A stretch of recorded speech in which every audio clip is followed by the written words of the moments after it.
आज हामी चाहिँ महाकाली गाउँपालिकाभरिका युवाहरू मिलेर हामी बाटो सरसफाइ गर्ने क्रममा छौँ। जति पनि हाम्रो टिमहरू हामी धेरैजना छौँ। अहिले हामी उकालोमा बाटो सरसफाइ गर्दै अगाडि बढिरहेका छौँ। हामी बिहानदेखि हिँडेर आउनलाई त काम गर्नु पनि गाह्रो हो थाकेर।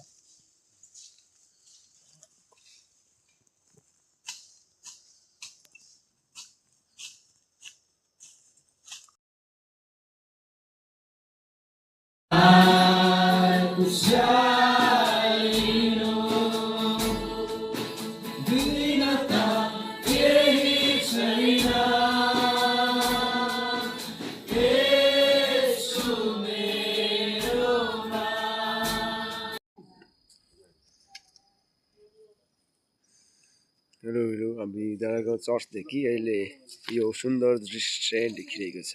आज धेरै घाम परेपछि आज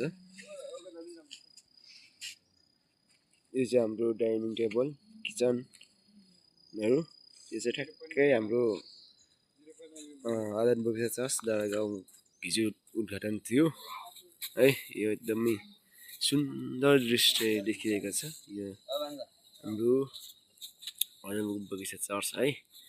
यो हाम्रो भाडाबुढीहरू देखिरहेको छ।